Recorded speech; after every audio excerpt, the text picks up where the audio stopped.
Hey guys, how you doing? Happy Tuesday evening. Check my sound here. All right, sound should be good. So yeah, last week you guys came on. You saw that I was up at Orlando testing the Smurf. So the live show was kind of wasn't live. I mean, I was live for a couple minutes, and then later on I showed another video, but it was a good event. We got some laps on the car. Had a couple of questions there. Hey Ryan, how you doing? I like the colors on the truck there, man. It's looking good. Can't wait to see color on the entire rig there. So yeah, we're doing a couple different things. I need to get a picture on here in a second here. Sorry, I'm not prepared. I just got done pulling the trans out of the Smurf. I had to do some reseal on it, so but we've been working on some shirts, so we're gonna get those out here soon. Oh, that's not what I wanted.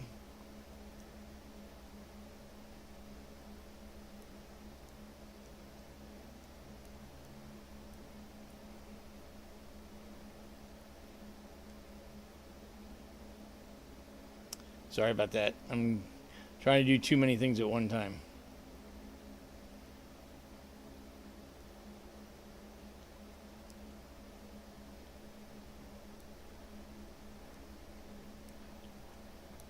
Come on.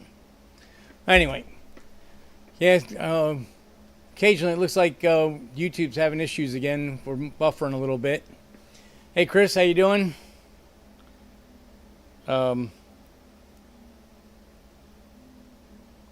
Trying to get this thing to work here. Okay. Yeah, so Chris has seen the shirts. He was over here Saturday. We were working on his fuel cell, so I was getting his opinion on what we got going on there. Yeah, I'm on a little string of things to finish up Smurf. I had to do an air pan, a carbon air pan in the scoop for the to make it fit now. Had to work on the gas pedal, and I didn't like how the steering was a little loose, so I made a piece for that. And just got to throw the tranny back in tomorrow. So we're going up to South Georgia Motorsports Park in Valdosta.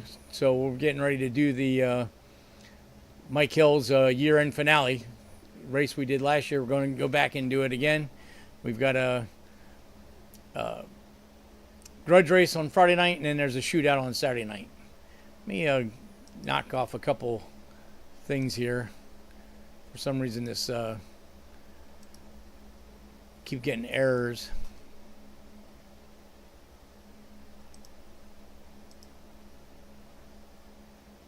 Shut down some applications. Maybe I got too many things open.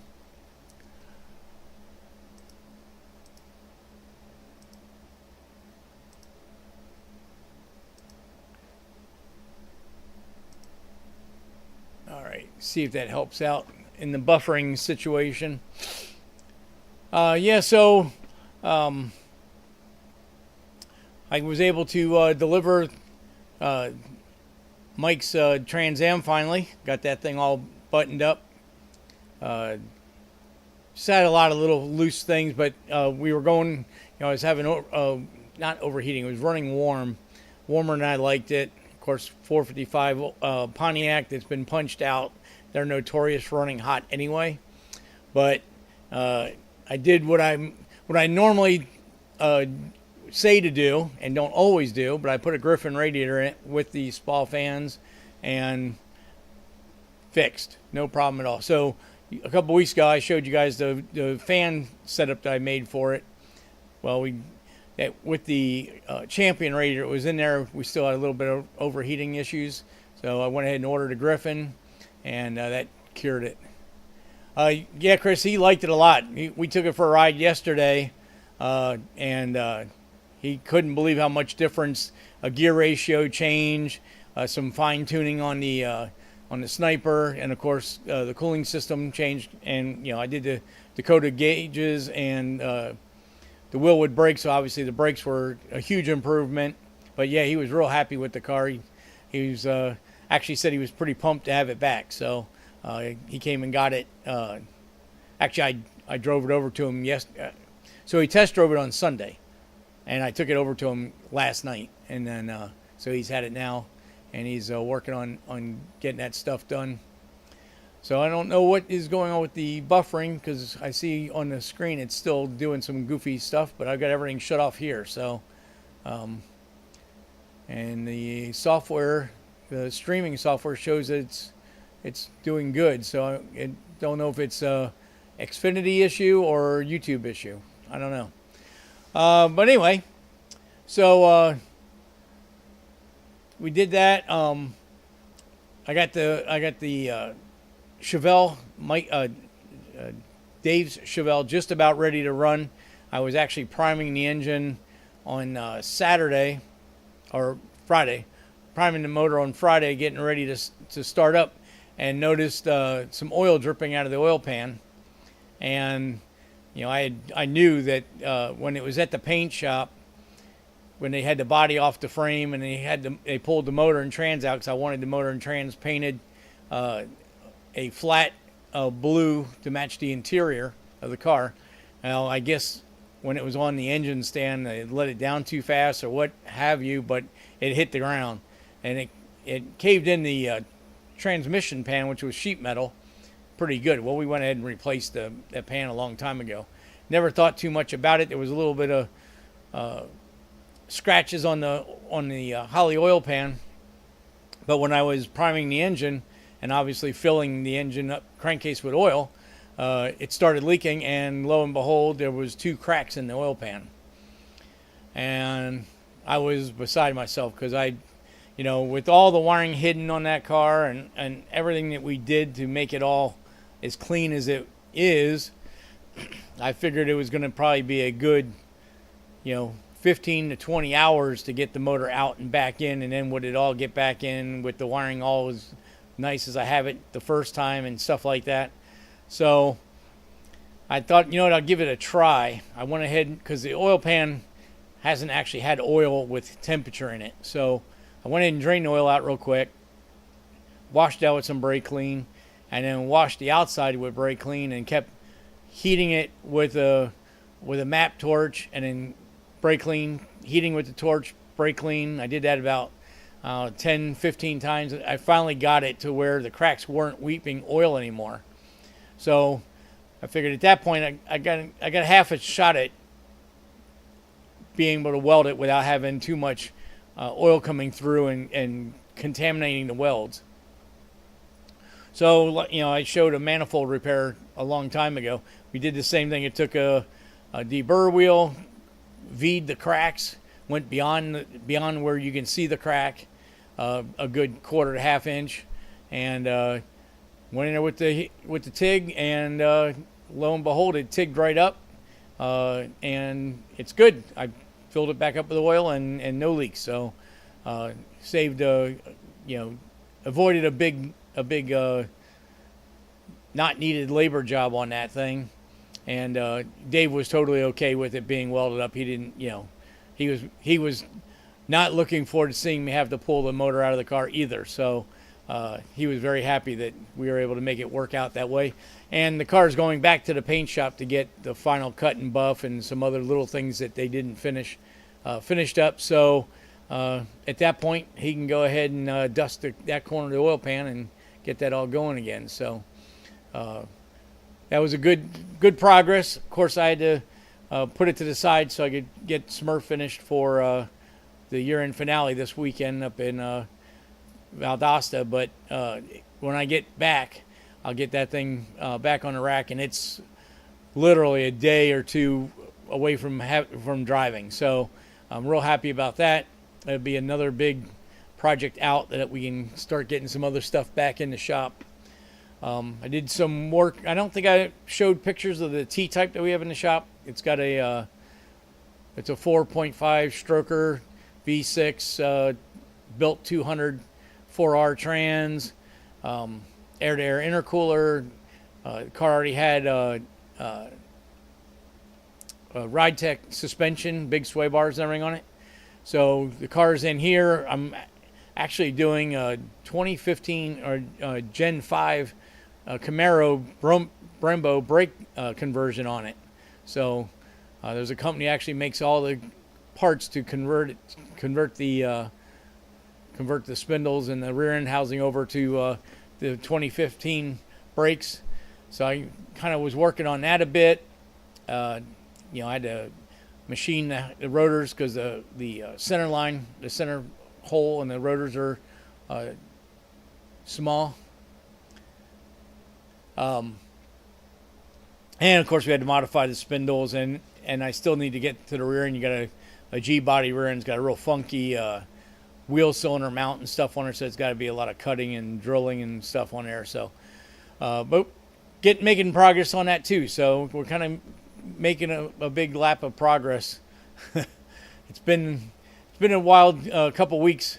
With my wife, her schedule had changed, so she's been working Sundays. So I just added it up. Today is 20 days straight working in the shop. So obviously maybe not as full speed ahead 20 days, but nevertheless 20 days in the shop. So I was able to get a couple projects here caught up, and so it's all good. So why don't we show you guys what I did with Chris's fuel cell. Let me see if we can get the right stuff here. There we go. Chris says that the buffering's not bad on his end. That's good. It keeps throwing yellow warnings up at me. So I think we may have shown this picture before. So Chris has got a Nova that he does track days with, and autocross, stuff like that. And the car's been slowly being redone and making better, getting everything better, making all the little loose ends better and stuff like that. Well, one of the things that we had ran into was the previous shop. Hey Bill, how you doing? The previous shop had modified his Tanks Inc. EFI fuel tank, and after they modified it, it had nothing but fuel surge issues every time you went around a corner or anything like that. So I had pieces of a fuel cell left over from the NASCAR. So I told Chris, I said, why don't we just get the components we need and we can put another 22-gallon fuel cell together, and you can put it in your car and you'll be good. So that's what we did. So we made this box. What we did was we used that 18-hole big lid on the entry to the fuel cell, and then we made a box that literally you have to work to get into the fuel cell, but I figured it's going to hold 1.5 gallons of fuel in this collection can. And then these red anodized pieces are 1.25 inch flow check balls. So there's one in the front, that's for acceleration, one left and right for cornering, and then there's one in the back for deacceleration. And what that'll do is whenever the fuel sloshes, the way the fuel is sloshing, that ball will open, the other ones will close, and it'll help maintain a full container. And so it's got a sending unit and dual pumps in the tank, in the catch can. So we were going to foam the rest of the tank, and there's just another picture you can see there. Back in the background, there's a ring that I made to hold the nuts, so you didn't have to put all the nuts on individually and stuff. So when I took the Cup car to LS Fest, I really didn't do quite this much work to it. I just figured I'd keep the fuel tank full and it'd be all right. Well, good thing we tried that, because it didn't work. you definitely got to have a collection tank with an EFI motor. And the whole reason what we're trying to do is not have to have an external tank to gain the fuel. What a lot of companies will do, they'll call it a surge tank. So they'll have a high volume, low pressure pump pull out of the cell and goes into a 1 or 1.5 gallon surge tank, and then the high pressure pumps will pull out of that and will return to that tank. So that the idea is they're trying to maintain that tank to stay full all the time, and as the gas in the fuel cell sloshes, you won't be able to tell because you've got the surge tank full. But for a street car, now you got another tank in the car. It's pretty expensive to put all those components together.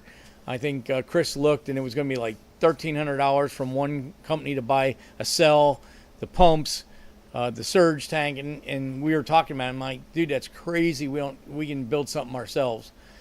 So, like I said, I built this tank. There's a couple companies that make plastic ones, but I wanted to get, they're like a gallon or less. I wanted to get the maximum fuel supply to the pumps, and the return on this is going to feed back into this tank too. So I did some calculations, and I figured that it would take almost 75 seconds for the pumps at full flow to empty the tank. So as long as the return's blowing in, and the level is there, and the check valves are working, it should hold enough fuel that it'll never get a surging issue. Because these pumps will never run at 100% duty cycle. Probably even on the E85, I think he's only going to be at about 70% duty. So I don't think it's going to be any issue at all. But the other thing I found with the Cup car is I put foam in the tank, and you put the foam in there and you're not thinking much about it. But when the foam is full of fuel, that stuff is heavy. And so what I've found in my car was the foam was actually flying back and forth as you turn corners, and it was running into the fuel pump and knocking it around, and it was causing all kinds of issues there. So when I came back, I said, we got to do something different. These are just some old pictures. You can see the flow check balls in the can. Again, just some pictures of putting together. There's the tank in the fuel cell, and there's a bracket I made to hang the two pumps and all that. So, and that's with it all. That's what it would look like with it all together. With sending unit, and got a vent tank there. Got an extra port there that's not going to be used.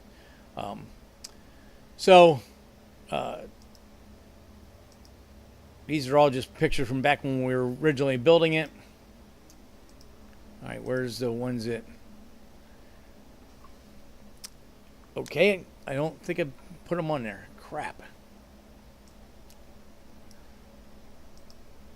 All right, so give me a second and we'll get those pictures up there. I wanted to show you what the changes that we made in the design.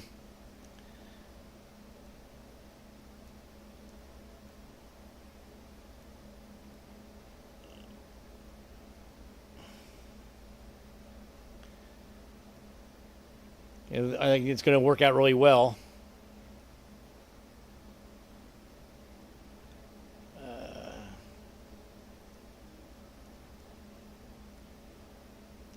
See if that goes. All right, so while we're waiting for those over, let me show you a little walk around video that I did with Mike's car. This is going to be part of the video for the channel.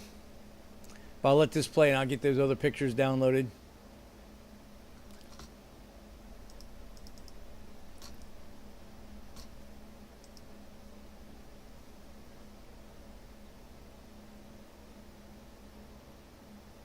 Hopefully that's the sound is working on that.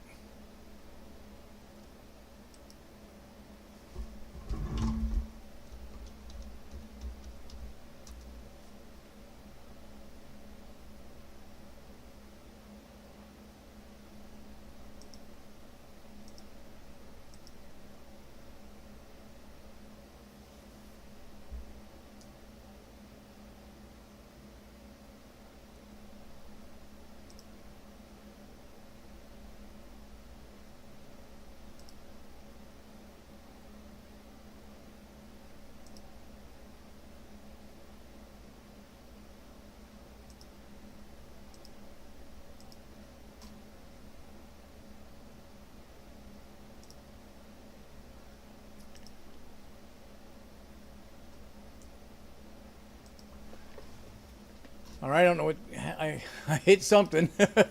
Was the sound okay on that? Because I know we had some issues before that the sound was changing. So I don't know. Hopefully that sound is working okay.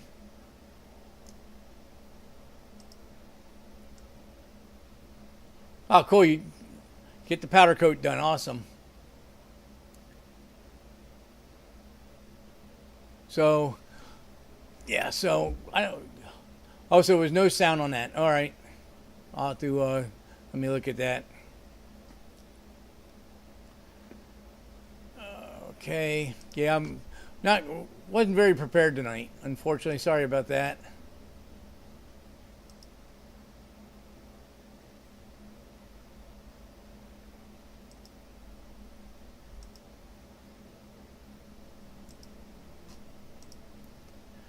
Trying to get these pictures loaded up.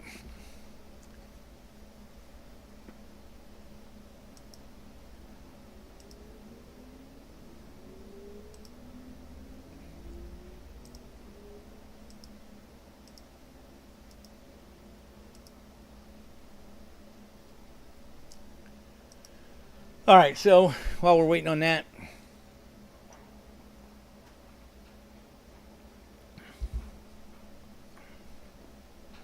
I don't know why that video keeps disappearing.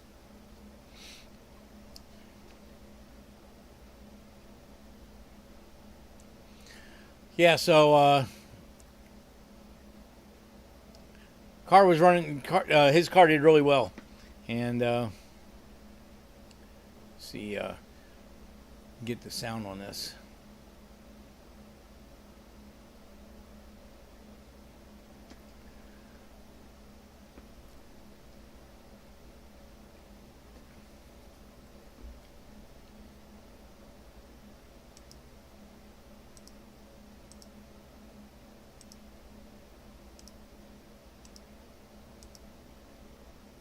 All right, let me see if we get the sound on this now. Audio input went out. I got to add output.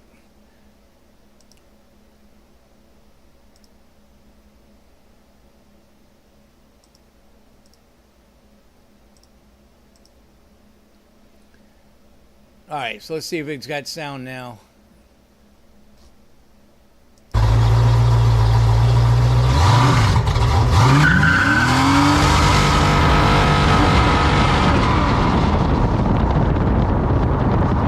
Looks like it should have sound now.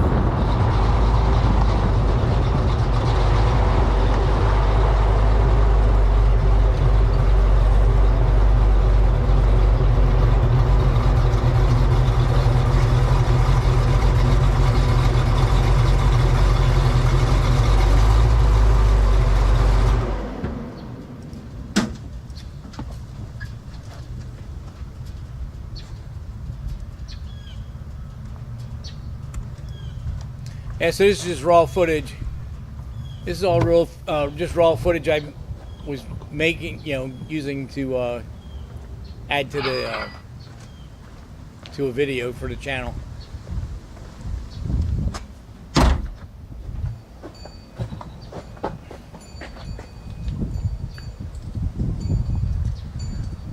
Mike's 80 Trans Am. We have it all finished up.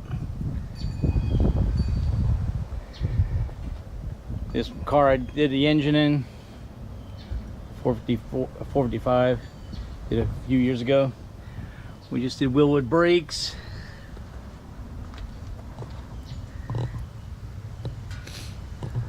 .373 gear ratio, a new posi track, axles.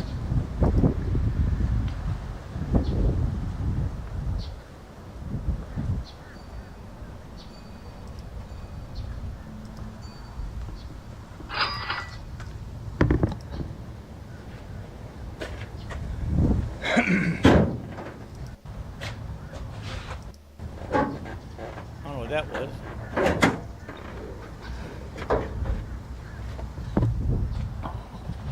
Oh, I laid the camera down. Just put in a new Griffin radiator. Nice Griffin radiator. That thing works good. Custom fan trowel with Spall fans. Put the gasket on the shaker hood, so stop the water intrusion. Just kind of went over everything in the engine bay. Did a park linkage up to the steering column, so now the car will have reverse lights, neutral safety.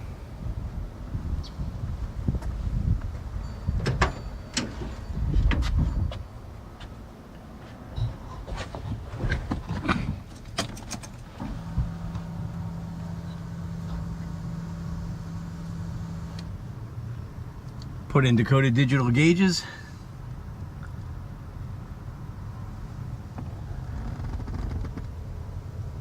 It's all working good now.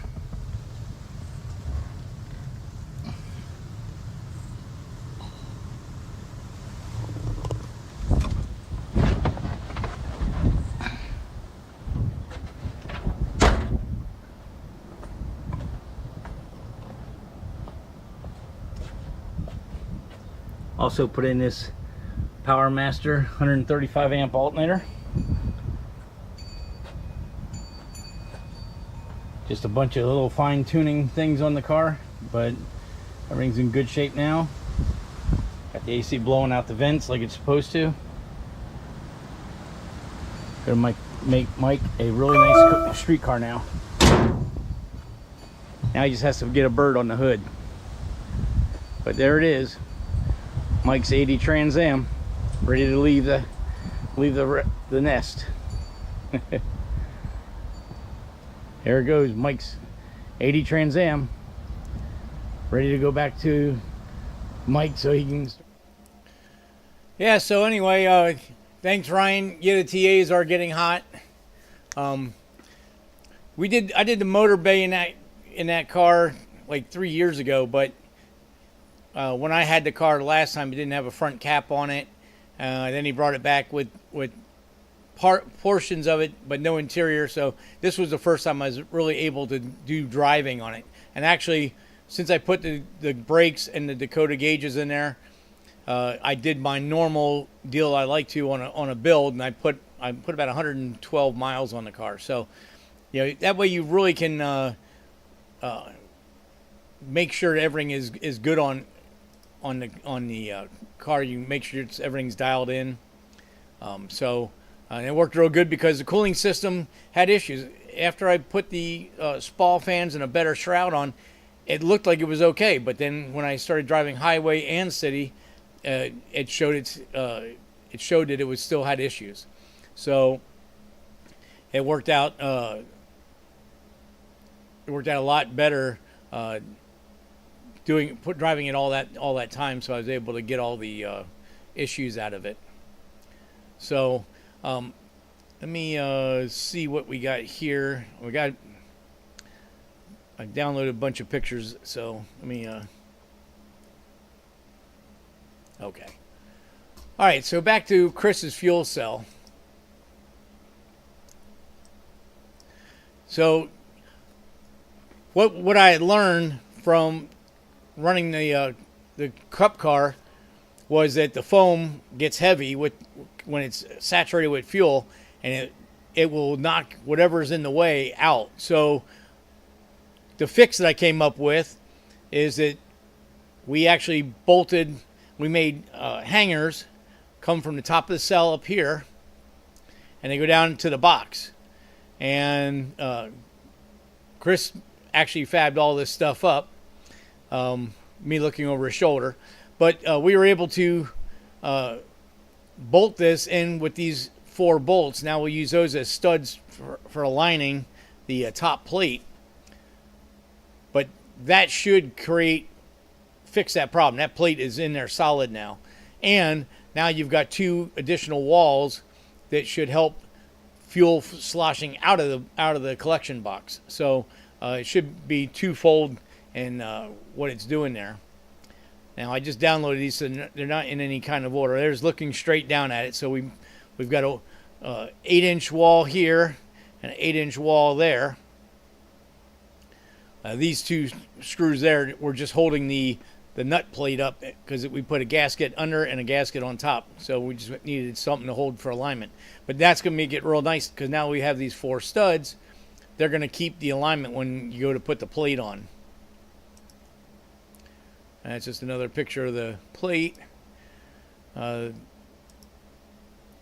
So then we went ahead and Chris put all the stuff in. So we got these two 90-degree fittings here. Those are the pump outputs, left pump, right pump.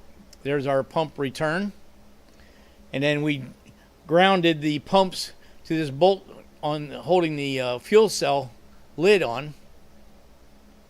And we took these bulkhead, see if I can get it. These are like an O-ring pass-through that you can put in to run the wires out. So those are the two power wires coming out, one for each pump. And of course he's got the ground and setting for the gauge. And that's all in now, and it's good to go. Oh, so and Chris just put in the chat that he just took everything up to get powder coated. So I used the top plate for the cup car, so we made a new plate out of aluminum. So he's getting an anodized, or not anodized, powder coated for his car, and then that whole unit's ready to go in the car now. So that's real good. We're able to get that finished, and Chris is getting very close to getting that car done, which we were just talking when it goes back up to pros to get the tuning done, because he is running a stock GM processor. I don't tune those, but we'll go up to pros tuning and get some dyno video for one of the Tuesday night shows.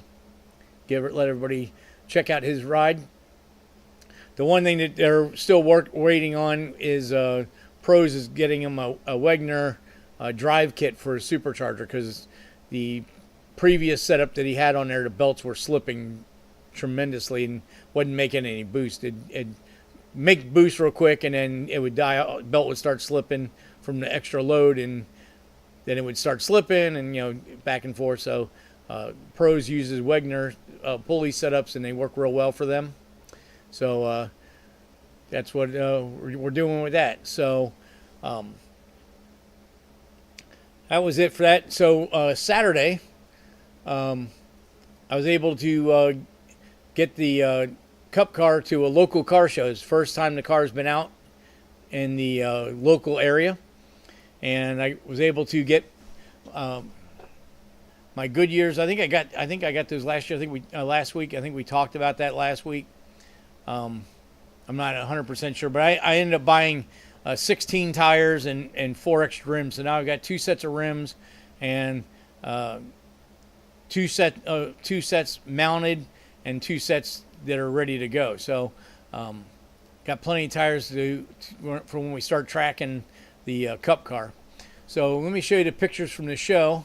It was just a little car show in Deerfield, but it was a night show, so it was something I was able to go to.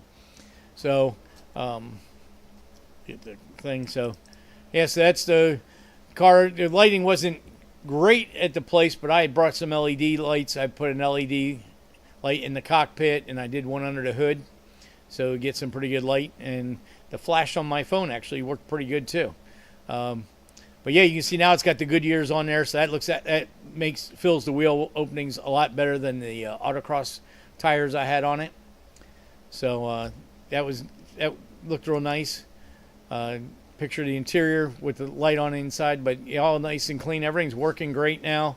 I got the clutch issues straightened out. I must have not measured the end clearance correctly when I put the engine in originally, so I took the trans out, remeasured it, made some adjustments, put it back together. Now the clutch works great. So I think that's all good now. The only thing that has to be done now, I've got the Goodyears on it now, so the only other thing that needs to be done before it goes to the track is I got to fix the fuel cell. But I've learned a lot off of Chris's, so it should work out real well. There's the engine bay worked out real nice. Put a little LED light up there, but man, what a crowd the car drew at the show. The base car club that put the show on are Toyota guys. They're the younger crowd, and they're into the Toyota input ports. There was a lot of BMWs and Corvettes and stuff there, plus a handful of muscle cars and stuff like that. But the people at the show and people walking walking through the show really dig the car. I had a crowd of 10 to 12 people around it, pretty much nonstop from when I got there at 7:30. Kind of show started about 8 o'clock till when we had to leave at midnight. So real happy about that. I was able to show a lot of stuff about the car and stuff, but it looked real nice. All right, so that's all the pictures for that.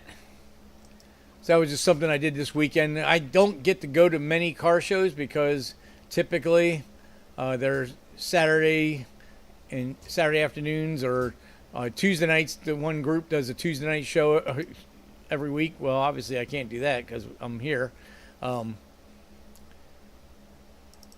So why didn't that come through?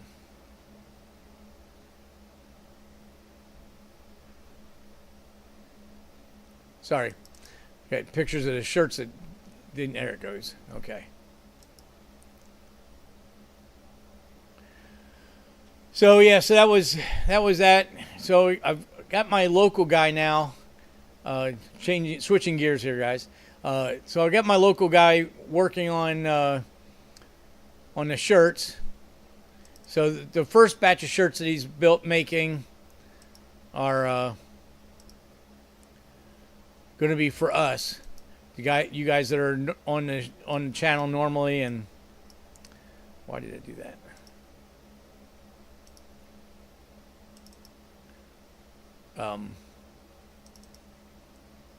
There we go. Why you won't go full screen now? So anyway, appreciate that, Ryan. Yeah, the car, I mean, it's hard to believe that paint on that car is as old as it is. Going back to the Cup car, sorry.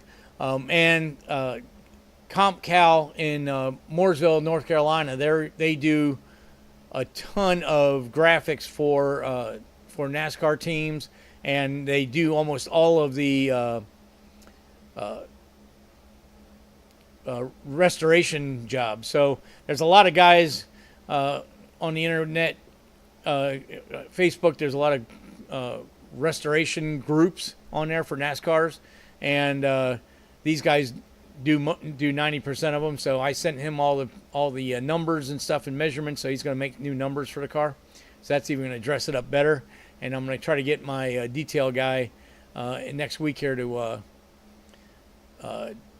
get him to do a good compound, because the car has, even though I've spray waxed it twice, there's still like a little cloudy top to the paint. It just needs a good buff, and we'll be in good shape with that then.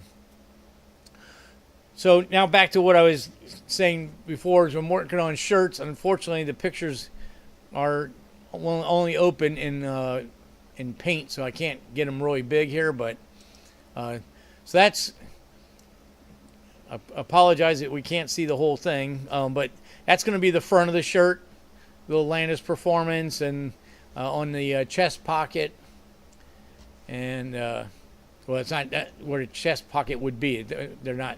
I didn't get pockets. And where's the other one?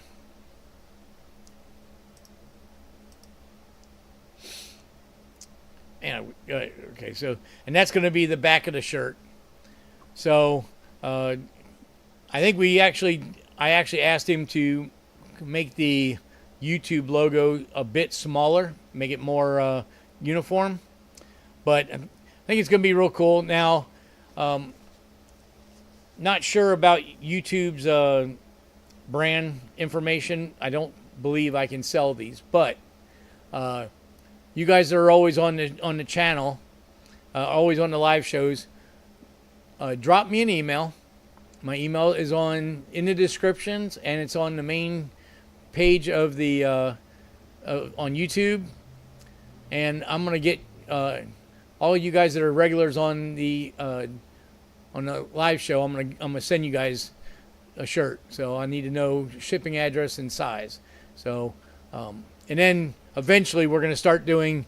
Now that I got him working on this, we're gonna start making shirts, different ones with different cars when they're all done. Hey John, how you doing? So yeah, so this will be like a members only type shirt. They're gonna be my work shirts for in the shop, and for you guys that have been my loyal Tuesday night crew. So, but we will. This is just to show that we are getting the merch stuff in line. I think this guy's going to work out real well.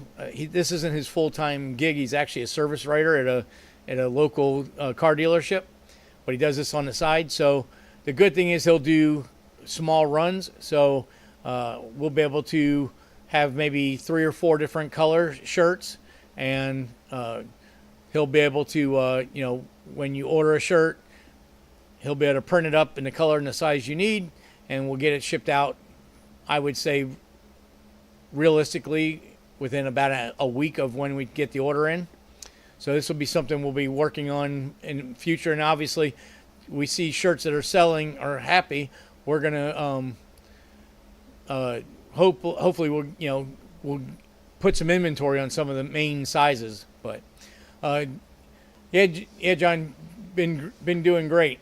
So again, you guys go ahead and send me an email with a shirt size and a mailing address, and I'll send you one of these shirts when he gets them printed up. So that was what we were up. That kind of catches everybody up on what we're doing with the merch. I want to get that making progress on that. I'm glad we're doing it this way rather than doing a store where we're not. I mean, at least this way I get to see the shirts before they get shipped, make sure they're good, and the print to order companies, like I said before. I mean, they charge an absorbent amount of money to where the shirts are really, in my thinking, too expensive, and it doesn't make sense to let them make money off of us, my designs and my loyal subscribers and watchers, and not be able to put any money back into the channel so we can get some new equipment and stuff. So we're going to do it this way. I think it's going to be good. If we get to the point where Nick can't keep up, well then I'll go ahead and hopefully at that point I'll get a local guy that can actually do some orders, and we'll have some information on it. I can do that, Ryan. So yeah, Ryan wants it autographed, so we'll autograph it for you, Ryan.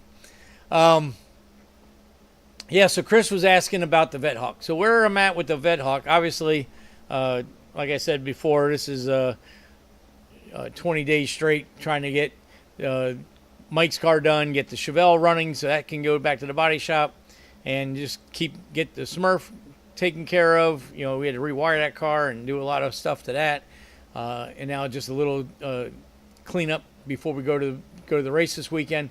So really haven't had any time to get back on the Vet Hawk, but we do have the wheels ordered, and they should be, I would say, maybe in a week or two I should have wheels. So I'll go and get the tires mounted and get it on the car so we can see how the offsets are and stuff. My next thing is I need to order roll bar tubing. That's where I'm at with that right now. I've got the box tubing to box in the floors, but I want to put the roll bar tubing in to facilitate that. And at the same time, I'm going to make trans cross member and the diff mount for the back. So I do have a posi unit now for the Newman Car Creations heavy duty case, and I have to order gears and a bearing kit so I can get that whole chunk put together. I don't want to make the brackets and stuff for the Dana 36 because it may not be the right position. So I want to get the Dana 44 housing that we're actually going to use in there so I can get all that mounts made. So hopefully in a couple weeks here we can get a big thrash put on that car. My original goal was Saturdays and Sundays to be on my car, but we've trying to get some of these other projects done so we can clear the shop out a little bit. Has put me behind, but that's going to be all coming up soon. So, guys, keep an eye out for that. We'll get some more stuff on that. What else I was going to... Oh, I got... Let's see if I got pictures of the oil pan. No, I didn't upload those. I'll get those for next week. That's... Yeah, so that oil pan deal was a crazy bit, but we got that done. So I don't know if how many of you guys actually saw the short live video there from last weekend. I did get some pictures of the wiring. I meant to get some more today, and I just ran out of time. I didn't get that done. So we'll have that. I'll have that stuff next week, and I'll have race report from the race this weekend. And then the following weekend, I'm Kenny Hubbard, who is the tuner, crew chief, guy on the Smurf. He runs. He's got a orange 73 Nova that he runs. He used to run X275. Now he's running LDR with it, and his daughter has an orange Monte Carlo just like the Smurf, and she runs Ultra Street. And his main track crew guy, Kenny Jr., he has I think it's a Mustang. I'm not sure what car he has, but so they're coming to Orlando for the World Street Nationals next weekend. For you guys that follow some of the radial tire racing, there's a guy, Donald Long. They call him the Duck or the Mayor. He has the Lights Out race in South Georgia and the No Mercy in the spring and Lights Out in the fall at South Georgia Motorsport Park. Well, he's actually last year created a series. So they race in Steel and they race in Orlando. And the two races in South Georgia, and they make I think it's a 5 or 6 race series. So this race coming up will be the first race for next year's points, which I think Kenny won the Steel event, and he went out first round at the Lights Out. And I don't know where he ended up points wise, but I'm going up to crew for him because they're going to have 3 cars, and they're from Texas, so they don't have a lot of help. So Ryan says you can talk about what you're using for trans and paddle shift on the Hawk. Yes. So the powertrain in the Vet Hawk is going to be a 427 LS. So I took a LSA, which is a factory supercharged block. I had Darton sleeves put in it so that block it's punched out right now to 4.155, but it can go to 4.185, and it's got a 4-inch stroke crank. We will be at Street Drive and Drag event in South Carolina. Oh yeah, I saw that on Facebook, Street Yeet, and I thought that must be misspelled, but no, that's what it is. So, you guys, Bill, you guys racing up there, or are you just gonna watch? So anyway, back on the Vet Hawk. So that's going to be the motor. I've got Mast Motorsports Black Label LS3 cylinder heads for it. It's got a big, I think it's a 670 lift solid roller cam in it. It's going to be 12-to-1 compression. So obviously E85. But that's going to be the motor. Intake is to be announced. I want to run a stack injection unit on it, an ITB setup, because that's what the original IMSA cars ran. So even though theirs was mechanical, I'd like to kind of make it look like it's supposed to look. So the transmission, I'm going to run a 4L80E transmission, which is basically a turbo 400 with overdrive. Bill says he will be racing that. Awesome. Wow. And all this time went by, we never got to do any testing. Well, hopefully everything's going to work out good. Just have Dawn make data logs and send them to me. I don't know how much internet I'll have at the track, but we'll figure something out. Actually, we're going to be at the track at night. You guys race during the day, so I'll probably be in the hotel till like 2 or 3 in the afternoon. So I should be able to look at your data logs, no problem. But on the Vethawk, so we're doing a 4L80E. Like I said, that's a turbo 400 with an overdrive. I'm going to use a Jake's trans brake valve body. He has a valve body that has engine braking in it, so you can manually shift it and manually downshift, and it will work like a manual transmission where the engine it'll pull the engine down when you downshift. I talked to them last year, and they said they were pretty sure that they could put a trans brake in that valve body also, which is what I'm going to ask them to do, because I want to be able to do, if I wanted to do a drive and drag with this car, I want to be able to do that and obviously track it and autocross it.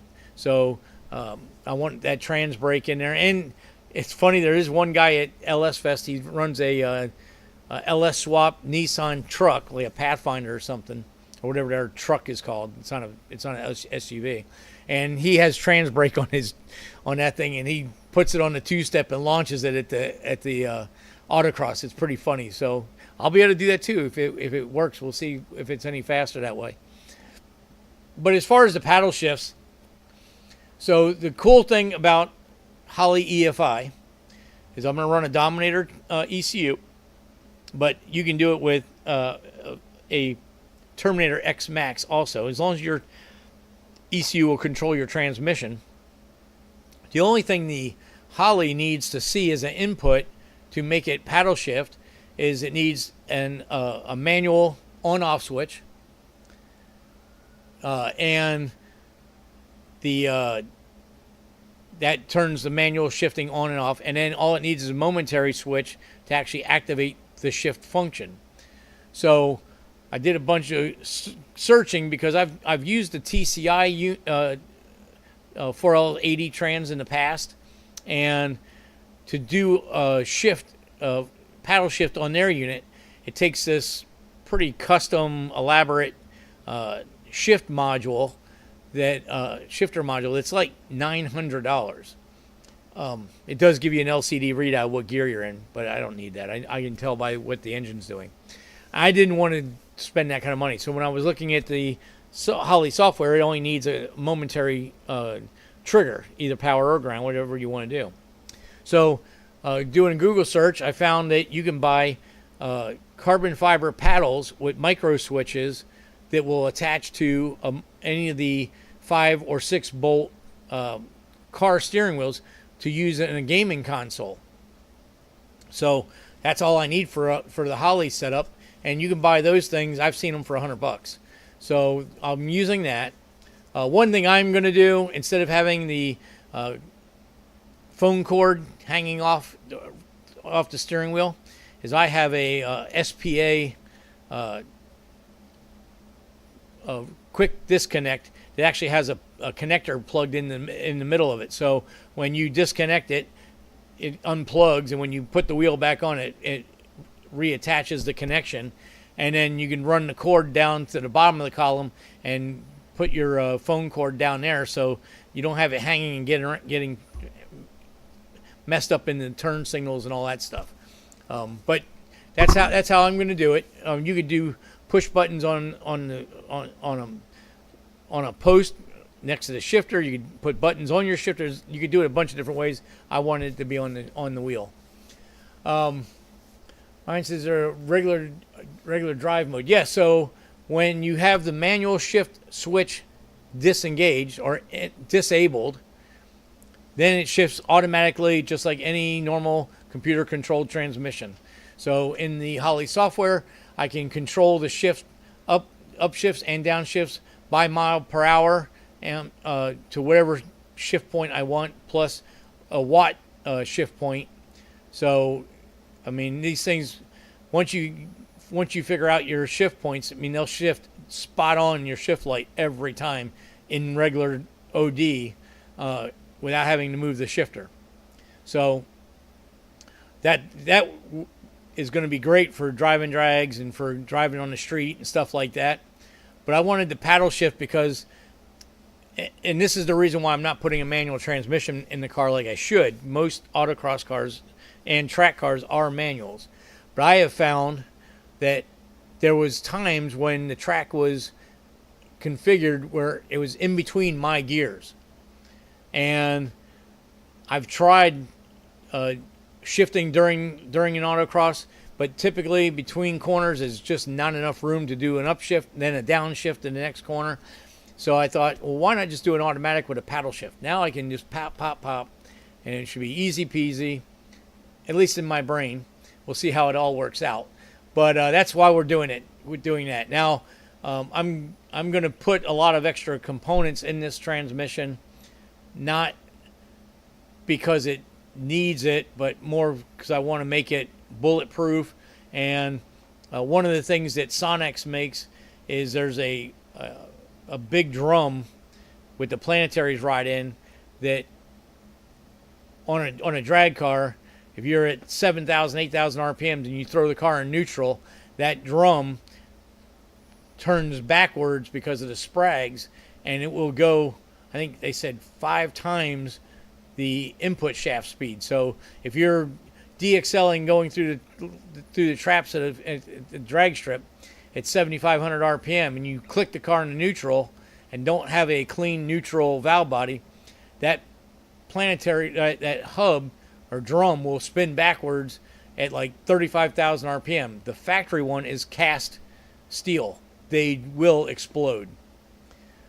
You ever see pictures of cars on the internet that the trans is all busted? That's what broke. But Sonex makes an aluminum one that's billet that should be a lot stronger, and it's going to take a lot of weight out of the inside of the transmission. So it's going to allow it to accelerate quicker, take less parasitic drag to spin the transmission. And of course, with the valve body that I'm getting from Jake's, all that is just so that I can beat on this thing as much as I want to. Typically, a 4L80 is good for about 800 horsepower in its stock form without doing anything to it. Ryan says, good to know. I got the go-ahead on an all-wheel drive. Awesome. I'd like to do something similar. Yeah, that would be awesome. All-wheel drive, 58, yes.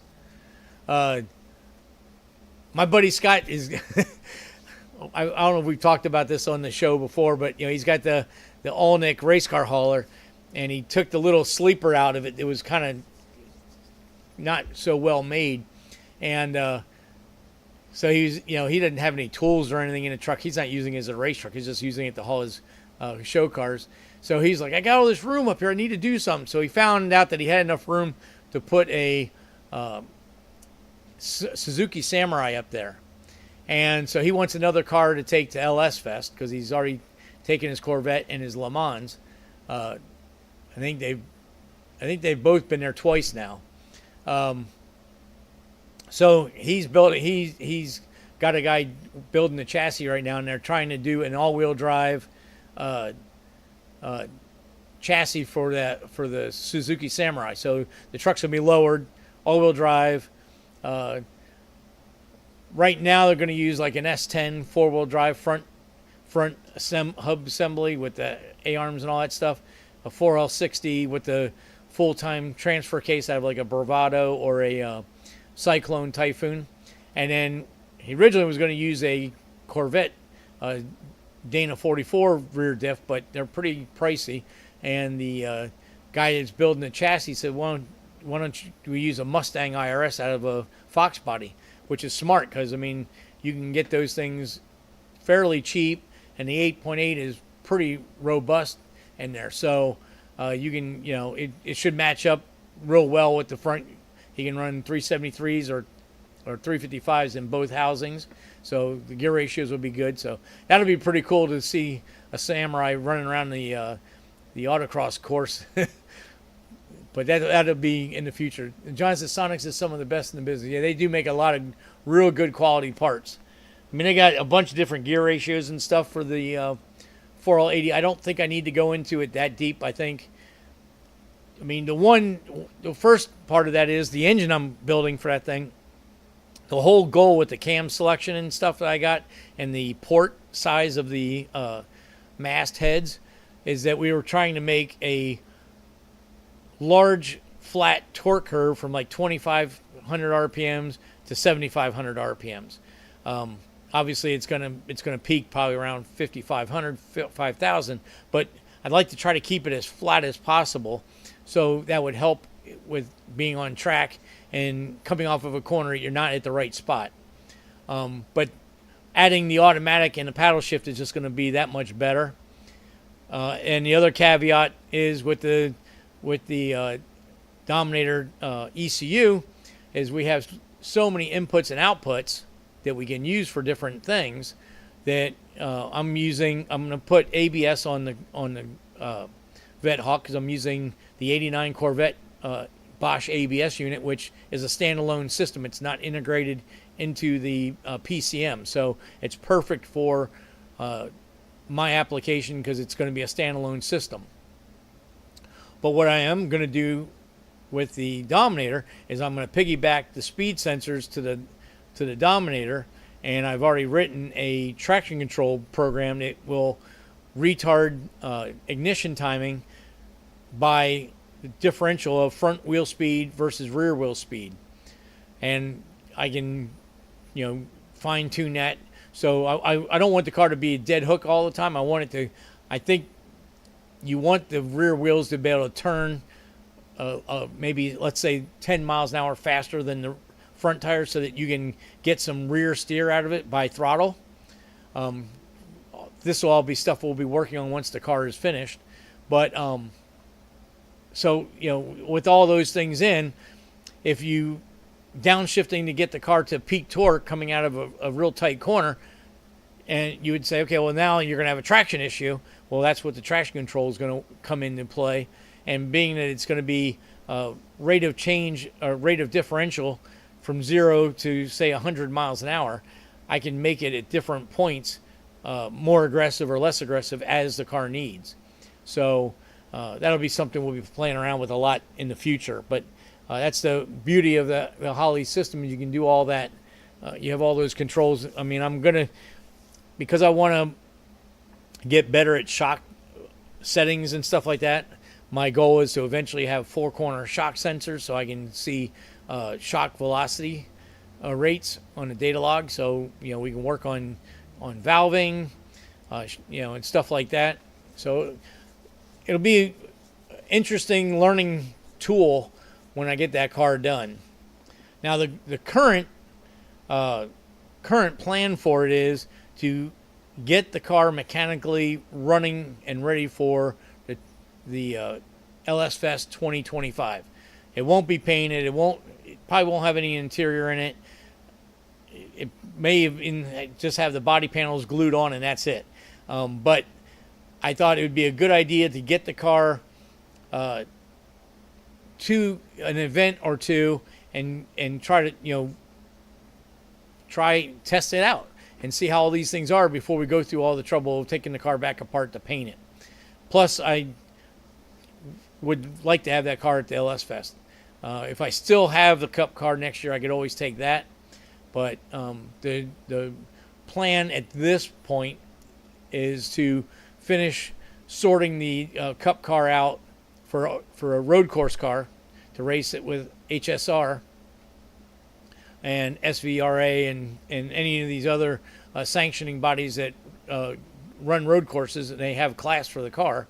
And then we'll end up flipping the car once it's dialed in. I won't have it ready there's a race in Sebring in December. I won't have it ready for that. So I'm trying to get another transmission. The transmission in the car is just a stock transmission, out of a passenger car. I'm trying to get a actual G-force or one of the racing transmissions for it, so that way it can take the abuse. So if there should be in February, I think there should be an event in Sebring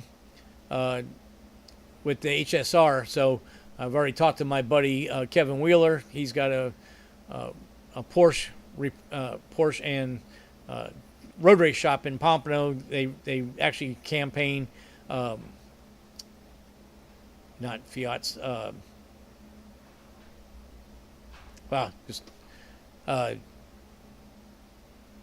Forgot what kind of car it was, but they got a European car that they race in. I think the American Le Mans series or one of the series, but they have a 2-car pro team, and then they have a bunch of HSR and SVRA Porsches that they run. He does arrive and drives with his customers and stuff. So I've already talked to him about tracking the car for me. I could do it. I can track the car myself, but I'm not going to have the insight of somebody that's on course all the time. So that's my goal, is to get that car completely sorted to where somebody can buy it. I'll give them set up sheets, and they'll have all the spares, and they'll be ready to go road racing at these events. So that'll be good, and then we can take that money and add it into the Vet Hawk build, because that car has got a hefty price tag on it. Even with me doing my labor for free, just my parts list on that car is very, very expensive. So that car, is kind of going to be my dream car, so to speak. So that car won't never go anywhere when it's done. So I don't feel bad about throwing the kitchen sink as far as parts to it. So we'll see how that goes. But anyway, I see it's a little after 8, and I've rambled on pretty long here. But stay tuned next week. We'll have the race report from year-end finale. Last year we came up short. We got to the final and came up a little short. Car rode to wheelie control and pulled the timing out. We had the Corvette covered. Interesting tidbit is when we raced in steel in June, none of the other cars that were at that event have been on track since that event. Everybody tore their stuff up.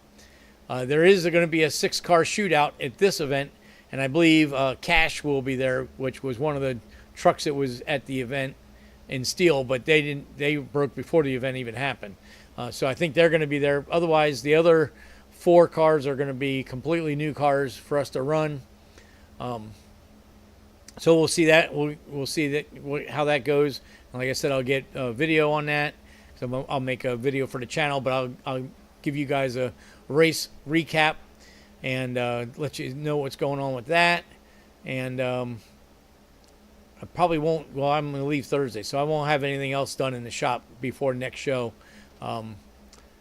Cause I won't be back till Sunday, so I'll only have Monday and half a day Tuesday to get some stuff done. And I think we're going to get Giovanni his 3100 Chevy pickup truck.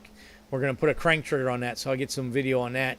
It's got a 5.3, and he's had some crank trigger issues. I don't know if the crank's walking or whatever, but we're going to go ahead and put a flying magnet set up on the front of it, and go from there. So we'll see. We'll get that going on Monday, and should be able to hopefully be able to finish it Monday or maybe by lunchtime Tuesday.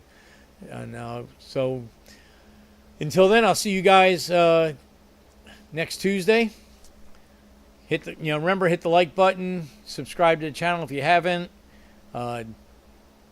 Ring the bell for instant notification. Leave comments. Thanks to everybody that was on the chat. Remember, you guys that have been on the chat throughout the year, send me an email with address and shirt size. And when we get these first run of channel shirts done, I'm going to send you guys some.